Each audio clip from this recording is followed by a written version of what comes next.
I've always said it was a great big rat. You know the ones? Big as a puppy. A Persian tourist terrifier. But any rat looked big when you find it lying dead in a box on your doorstep. It makes an impression. I picked up the box of Perspex from my desk and leaned back in my creaking leather chair. As you can see, it's probably only about average size, if that, although it looks much smaller, stripped of flesh and fur. The shearing jaws were set in a perfect pincer, the thin spine and the ribs so fine they wouldn't have looked out of place lying on greasy newspaper with battered scraps and a smear of tomato sauce. The tail trailed through the transparent block, doubling the length of skeleton, and I had always suspected the price of preservation. And of course, you found out who sent it to you. Oh yes. I started to get a lot of letters shortly after the publication of the first book. They meant a lot to me. In those days, mail still generally meant receiving something written on an actual paper. Tactile evidence of connections made. They were collected by Nordstrom, my publishers at the time, and dropped off at the flat. I received unreadably large bundles of gushing praise, ego-massaging attention, and outraged vitriol. There was quite a bit of erotic fanfiction too, which also often included gushing, massaging, and various outrages. Sometimes the publishers put them in a shoebox or some similar sized container, so I hadn't thought it unusual that there was a box sitting waiting for me on a doorstep. Lucifer's Gate struck a chord with me so many people. Given the subject matter, you can't have been surprised that it appealed to some unconventional types. Oh no. It made my name. Thank God for the unconventional types, the little book-buying loons. Where would I be without them? Not here, that's for sure. The thick burgundy leather of my writing chair creaked as I rocked back and looked around my office. Books and awards jostled for space on the shelves that lined the walls. Skulls featured heavily, as did angular lumps of perspex and glass, but creepy little Kenneth was the only one that had combined the two. To be honest, I nearly saw myself when I looked inside the box. The weight of it felt a bit odd, but it looked a bit like something you might put a cake in. I opened it on the kitchen table, anticipated nothing more horrifying than impending cake-fueled self-loathing. When I lifted the lid, I shrieked like a BG. I ran into the bathroom with an urgency known to a man who owns a single pair of jeans and no washing machine. And look at you now. Yes, a washing machine in a house with a room to put one has since been purchased, as has an auxiliary pair of jeans you'll be glad to hear. So, as you prepare for the release of the 25th anniversary edition of Lucifer's Gate, is there anything you'd like to say to the person who left you the rat? Sure. Thank you for the publicity, for the love, however oddly expressed. The fright was good for me too.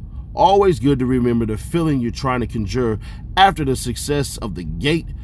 There were loads of interviews requested.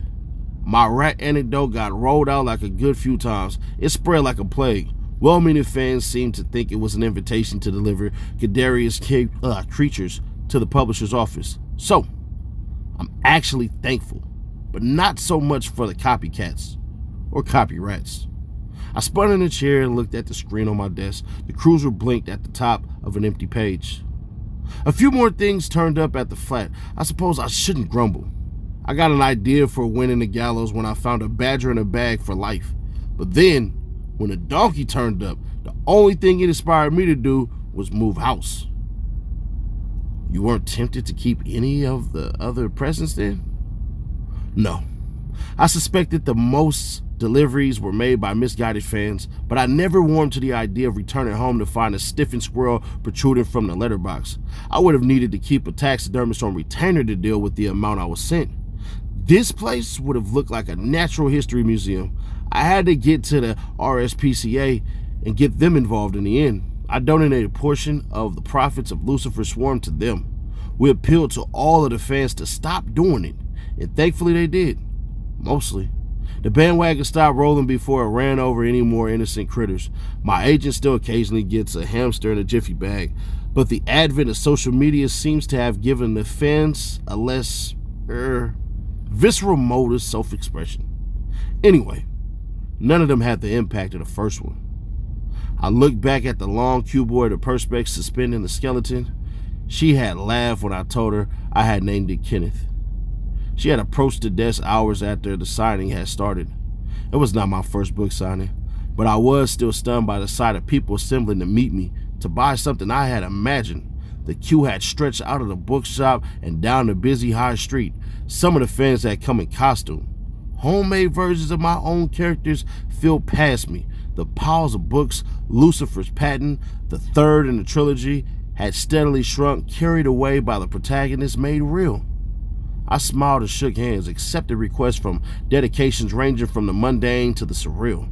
Some of them had been downright obscene.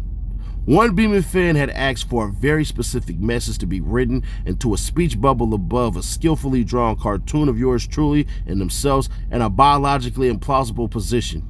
I had initially demurred, only to be immediately presented with an undercoated copy to sign. Their beam didn't even flicker, and I had no doubt that the image would be added to this copy later, putting my biggest fan back into their desired context. Best did I sign the first copy too. Embarrassed, but secretly flattered.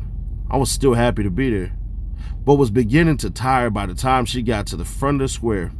I recalled the sight of her cautiously approaching the table many times over the years. She wasn't in costume. I barely have any recollection at all of what she was wearing. I remember the way she held the book, clamped to her chest, under folded arms. She smelled of cold air and hygiene. A sharp, black tattoo line poked out beyond the edge of her cardigan. Or was it a coat? Or a shirt? And crept along her collarbone. I wondered where the line went, why it was there. She looked at me so earnestly that I had not doubted her for a second when she admitted that it had been her that left the rat on my doorstep all those years before. She was nervous. She was sorry. She had explained that it had been a difficult time for her, a time that my books had helped her navigate. It was meant as a gift, and one that had made perfect sense to her at the time. I smiled. I told her the story of my reaction on discovering the contents of the box. I told her about some of the more bizarre copycat efforts, but admitted that the whole affair had provided me with a ton of inspiration and interview-friendly anecdotes. She looked into my eyes and smiled at this. A small, shy smile. She was astonished to learn that the preserved skeleton now kept me company as I wrote, and she said that she could think of nothing better. The shuffling queue behind her broke the spell of the moment. I signed her copy. To Alexandra, thanks for the inspiration. Love, Edgar Clay. It was the best I could do at the time, but she laughed, kissed the book, and disappeared through the crowd. You're looking very well, if you don't mind me saying. Oh, well, thank you very much. I shifted in my seat, leaving the bookshop in its own decay and returning to my writing room. The money from the film rights has funded a much-needed personal trainer. I should write a character based on him. He's a demon who was summoned by an ancient rite involving the consumption of pies. He turns up and inflicts pain and expects me to pay for the privilege. He tortures me by looking better than I ever will look, but forcing me to keep straight and to emulate his own unachievable levels of vascularity. It's more nightmarish than anything I've come up with before. He was here yesterday. I'm stiffer than Kenneth. So, the Dorian of Gothic horror is a pretty conventional guy these days? I always was. I found the things I wrote horrifying. How could I do it if I didn't? How did I know they were scary? Because they scared the shit out of me. This thing still gives me the creeps. I picked up the sheaf of papers and dropped them over to indigent Kenneth. I'm the only person in the world who doesn't suit black. I don't drink red wine from a skull. The most horrifying thing I do is eat peanut butter straight from the jar. I keep jam in the fridge just to be on the safe side. I have a favorite burner on the hob. I still unplugged the television at night because a fireman told me it was a good idea when I was at primary school. So it must have been quite a shock when you got a letter from the solicitor. Yes, it was. I knew there were some personal troubles. There were certainly hints that there was a case, but it still came as a shock. As you know, there were rumors that you had reacted badly that you had experienced some difficulties yourself. Oh, I can understand perfectly how the rumor of my illness got about. I had even heard on good authority that I had gone quite mad. The report of my insanity was an exaggeration. To Butcher Twain, I've been under a huge amount of stress from a considerable time, trying to finish the last book in the series, and no sooner was it out there than a letter arrived. It was a testing time, but no, don't worry. The gem is still in the fridge. Quite a thing, though, for a person to leave their own dead body in their will. Yes, it certainly was. Quite a thing. Something of an escalation from a rat in a cake box. Up until then, the only thing I'd ever been bequeathed was a great uncle's collection of culturally insensitive figurines. There obviously were legal issues to be dealt with about the body, not the figurines. They weren't that bad, but he was a man of his time. I looked again at the cruiser, winking at the top of the empty white screen. Becoming the custodian of the corpse of a deceased fan was quite a responsibility. I felt obligated to honor what had been requested in the will. It seemed rude not to. Mind you, the preservation was a bit more complex than getting a taxidermist to put Kenneth in perspex. Still, all's what it ends well. Here we are. Here we are. You've got money, fame, critical acclaim, and love. Unending love. But you paid a price, a high price. So, was it worth it? I'm not really sure. What do you think? I said, looking across the desk to where Alexandra sat stiffly posed in her own leather chair.